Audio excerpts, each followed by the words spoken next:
नमस्कार दोस्तों, वीडियो में आपका स्वागत है। आज की वीडियो में हम देखने वाले हैं फंक्शंस। मैं यहाँ पे लिख देता हूँ कि आज की वीडियो में हम functions in C plus plus देखने वाले हैं।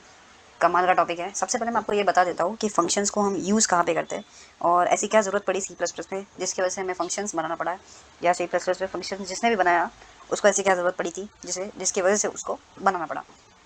सबसे पहली बात, एक काम को समझो। आपको एक काम दिया है, जैसे कि आपने देखा होगा कि जैसे कि किसी का बर्थडे होता है, किसी के भी बर्थडे में जो स्टिकर्स आप लगाते हो हैप्पी बर्थडे, ठीक है, उस स्टिकर को आप हर साल नया नहीं खरीदते। आप उसी स्टिकर को बार बार रिपीटेडली कुछ साल के लिए यूज़ करते हो। That is nothing but a function. एक चीज़ को बार बार यूज़ करना is nothing but a function. क्यों बार बार यूज़ करना? ताकि हम उसकी मेमोरी स्पेस बढ़ा सकें, हम अपना टाइम बचा सकें। याद रखना दोस्तों, programming is all about dry principle. It's all about dry principle which is nothing but do not repeat yourself. एक चीज़ यानी कि एक मूल मंत्र है प्रोग्रामिंग का, आप कोडिंग वर्ड में देख लेना। एक मूल मंत्र है कि डू नॉट रिपीट योरसेल्फ। एक बार जो चीज़ कर दी आपने, उसी चीज़ को बार बार करने से कोई सेंस नहीं है, ठीक है। तो अगर एक काम आपने कर दिया, एक कोड आपने लिख दिया, उसी कोड को बार बार करने से कोई सेंस नहीं है। उस कोड को रीयूज़ करना, आई रिपीट, उस कोड को रीयूज़ करना इज़ वेरी इफेक्टिव सोल्यूशन।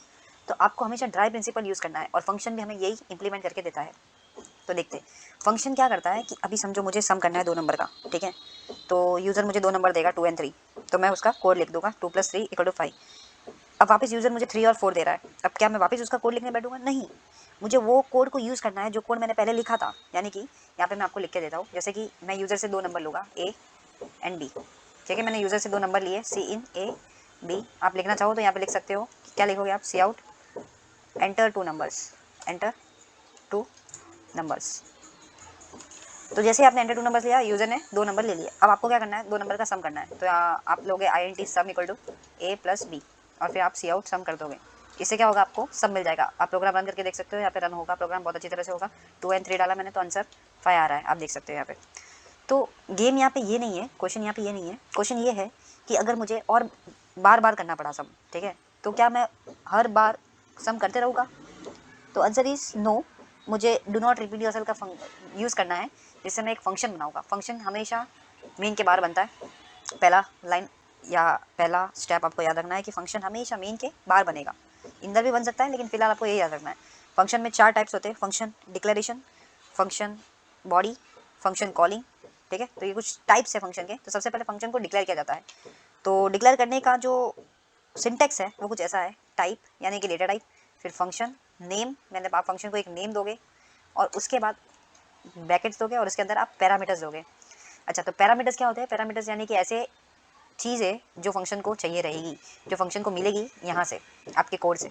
जैसे कि मैं ये एग्जांपल देता हूँ, मैं एक सम का फंक्शन बना रहा हूँ। तो अगर सम का फंक्शन बना रहा हूँ तो मैं रिटर्न क्या करूँगा? सबसे पहले मुझे ये सोचना है।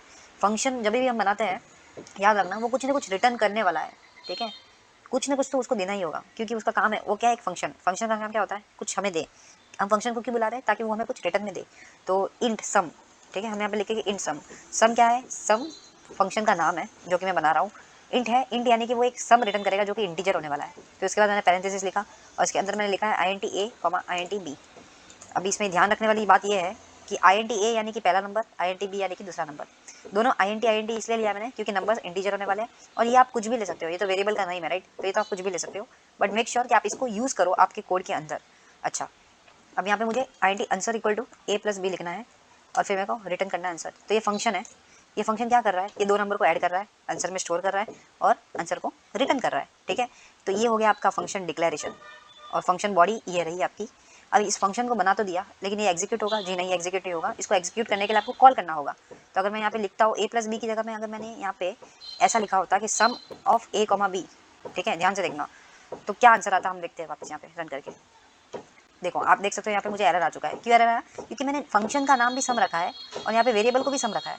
अच्छा, फंक्शन का नाम मैं सम रख सकता हूँ क्योंकि मैंने पहले से ही सम ले लिया है, बट वेरिएबल को मैं सम नहीं लिख सकता यहाँ पे। तो मैं SM लिख दूंगा यहाँ पे। क्या लिख दूंगा? SM। तो जैसे ही मैंने सम कॉल किया, आप देख सकते हो यहाँ पे मैं 6 और 5 लिख के देखता हूँ तो 11 आंसर आ रहा है, जो कि प्रॉपर है। तो क्या हो रहा है? A और B यानी कि 6 और 5 लिया मैंने, सम कॉल हो रहा है। ये जो सम फंक्शन है, जैसे इस पे आऊँगा मैं, ये सीधा इधर चला जाएगा। इसका जो फ्लो है, the program flow will go to this 5th line. तो इस 5th लाइन पे आगे वो A में क्या? A की वैल्यू हो जाएगी 5, A की वैल्यू हो जाएगी 6, बिकॉज A में 6 भेजा हमने। बी की वैल्यू हो जाएगी 5 और 6 + 5 11 और 11 रिटर्न होगा जो कि स्टोर होगा एसएम में और 11 प्रिंट हो जाएगा यहाँ पे हमारे सम में। तो फंक्शन का फ्लो समझना बहुत इंपॉर्टेंट है। अब यहाँ पे एक चीज़ नोट करने वाली है कि यहाँ पे मैंने ए और बी लिया है और यहाँ पे भी ए और बी लिया है। क्या मैं इसको सी और डी ले सकता हूँ? हाँ, बिंदास ले सकते हो। मैंने पहले ही बताया है कि ये एक वेरिएबल है, यानी कि ये मैटर नहीं करता कि आप क्या लेने वाले हो। यहाँ पे मैटर यही करेगा कि आप कैसे ले रहे हो, इसको कैसे यूज़ कर रहे हो। आपको मैं एग्जीक्यूट करके दिखाता हूँ। 6 और 5 वापस देख सकते हो आप, 11 आ रहा है आंसर। तो फंक्शन का मेन यूज़ यही है कि मुझे एक चीज़ को बार बार करना होगा तो मैं फंक्शन यूज़ करूँगा। अच्छा, C++ में लूप्स भी तो है, स्विच केस भी तो है, ये सब भी तो रिपीट काम को कम ही कर रहे हैं, राइट। स्विच केस तो चलो ठीक है, दूसरी चीज़ है, बट लूप्स भी तो वही काम कर रहे हैं। लूप्स भी क्या कर रहे हैं, एक चीज़ को बार बार लिखने से हमें बचा रहे हैं। बट ध्यान से देखना दोस्तों, लूप्स कंटिन्यूस फ्लो में जा रहे हैं और ये जो फंक्शन है ये हम कहाँ पर भी ला सकते हैं। लूप्स कंटिन्यूस जा रहे हैं, यानी कि आप देख सकते हो, आपने दोनों भी लूप देखा रहेगा। वाइल लूप में क्या हो रहा है, इंक्रीमेंट करना पड़ रहा है बार बार। कितने पे कर रहा है, कुछ स्टेप्स पे कर रहा है, लेकिन कंटिन्यूस स्टेप्स है वो। जैसे कि अगर i = i+2 कर रहा हूँ मैं, तो वो कंटिन्यूस है। हो सकता है आपको नहीं समझा होगा। जैसे कि मैं यहाँ पे वापस दिखा देता हूँ। फॉर लूप के अंदर आप जब लिखते हो int i = 0, i is less than 10 and i++, तो जैसे आप प्लस प्लस कर रहे हो, यानी कि हर एक कदम के बाद आने वाला है।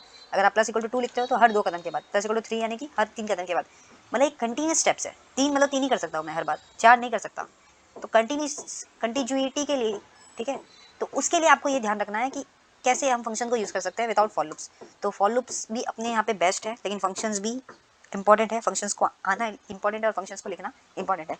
तो यहाँ पे अगर फंक्शंस को और अच्छे से देखा जाए तो हमने एक प्रोग्राम तो देख लिया, हम और एक प्रोग्राम नेक्स्ट वीडियो में ज़रूर देखेंगे। तब तक के लिए wait for the next video.